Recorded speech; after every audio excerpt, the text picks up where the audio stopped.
сиздер менен Кыргызстандан чыккан ошо Кыргызстандын билимдүү жаштары чыгарган жасалма инчилик боюнча тааныштырабыз. Эгерде видео кызык болсо, экранга жакыныраак келип, биздин каналга атталып, лайк басып, комментарий калтырып, кесиптештериңиздер менен бөлүшүп коюңуздар. Кесиптештериңиздер дагы бул жасалма инчилик боюнча билип жүрүшү керек деген ойдон.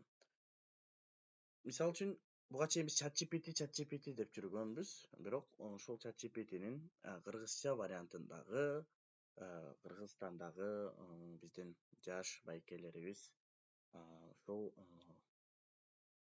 жасалма инчиликтин кыргызча вариантын жасап чыгышты. Ал айтил жасалма инчилиги. Биз ал жасалма инчилик айтилге кантип киребиз? Ал үчүн Google браузерге кирип, издөөчү бөлүккө англисче айтил деп жазабыз. Айтил деп жазсаңыздар эле чыгат айтил page деп. Бир аз ылдый түшөбүз. Мен сиздерге азыр туурасын тапканга жардам берем. Бул жактан эгерде мындай чыкпай атса, өкөнү жабыштырып издейсиздер. Айтил деп издесеңиздер, мынакей айтил деп чыгат. Мынакей могул бөлүкчөсү көрдүңүздөр. Үстүңкү эмес, aitil.com эмес, aitil.kg. Мынакей биздин Кыргызстанда чыккан жасалма инчилик aitil.kg. Бул айтилди басабыз. aitil.kg дегенди басканда буга регистрациянын эч кандай кереги жок, эч кандай регистрация кылбайсыздар. Бул жакта кандай мынакей айтилдеги айтил акыл ачкычы. Бул жакта менде аз перевод болгон үчүн бир аз мындай болуп бөлүнүп кала берет. Мисалга сиздер бул жакта эмне бар? Жасалма инчилик принцибинде иштей турган эң негизги 6 бөлүк камтылган. Мисалга тексттен үндү жаратуу, үндөн текстти жаратуу, видео котормо, айтил котормо, айтил чат жана QR кызматтарын сүрөттөн текст таануу боюнча. Биз кандай кылабыз? Мисалга мен айтил чатка кирем. Буга регистрациянын кереги жок, эч нерсе кереги жок. Киребиз, мисалга, саламатсызбы деп жаздык буга, саламатсызбы.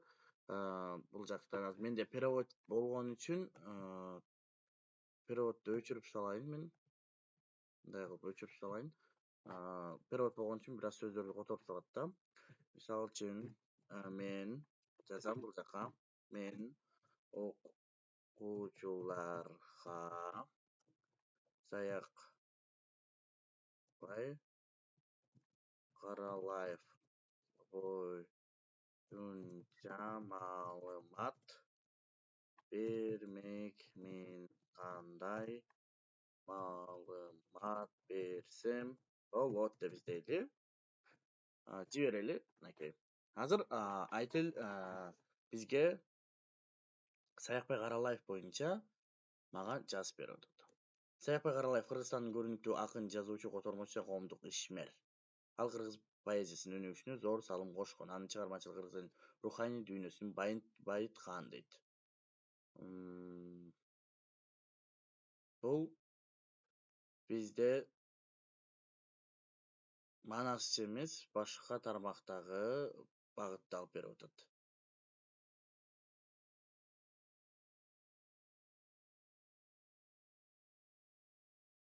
Бир аз ката кетти окшойт бул жактан.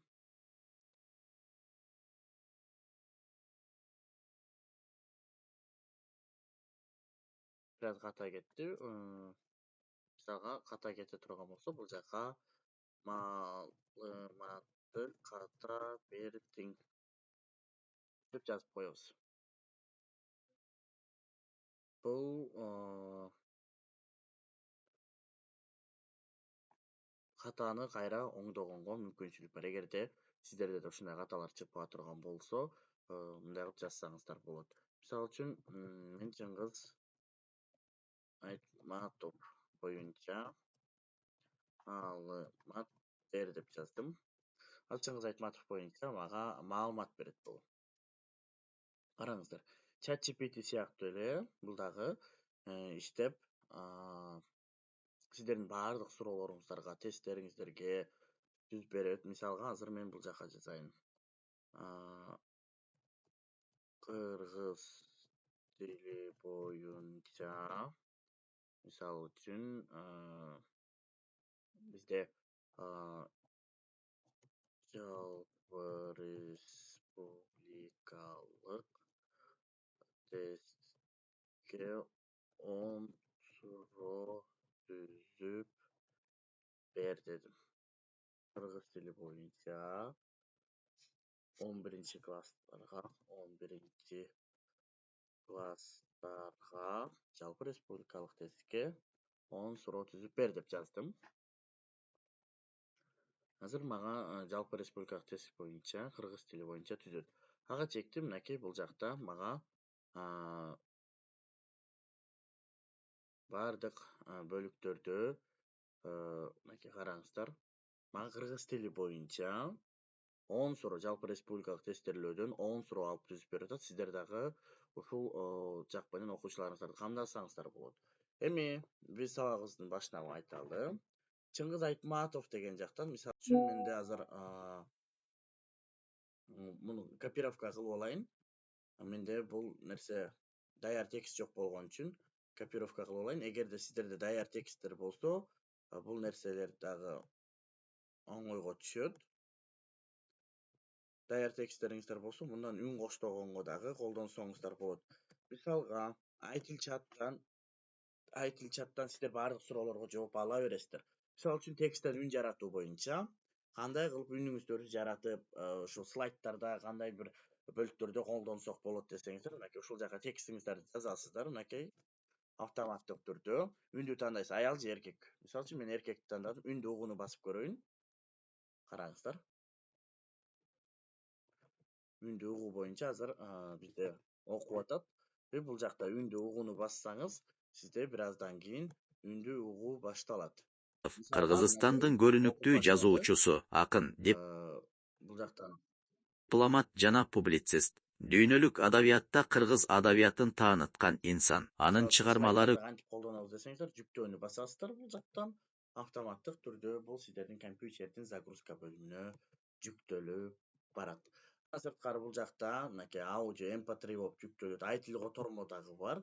Автоматтык түрдө бул жактан окуучулар менен сөздөрдү которуп, мынакей караңыздар, орус тилинен кыргыз тилине, Юдахиндин сөздүгү, кыргыз тилинин түшүндүрмө сөздүгү бул жакта бардыгы боюнча бар. Орус тилинен же кыргыз тилинен мындай кылып которсоңуздар болот. Салам деп мисалга которуу дегенди бассаңыз, бул жака ушундай түшө берет автоматтык түрдө. Прям 100% так которот. Бул жакта ушул 6 бөлүкчөсү бар. 6 бөлүкчөсү менен дагы иштеп көрсөңүздөр болот. Айтыл бул акыл ачкычы, Кыргызстандын жасалма инчелеги, анда эмесе бардыгы салым кошуп, ушу айтыл жасалма инчелегин колдонолу. Видео жаккан болсо, биздин каналга катталып, лайк басып, комментарий калтырып, бул видеону кесиптештериңиздер менен бөлүшүп коюуну унутпаңыздар. Бирге мыкты мугалимдердин, заманбап мугалимдердин катарына кошулалы.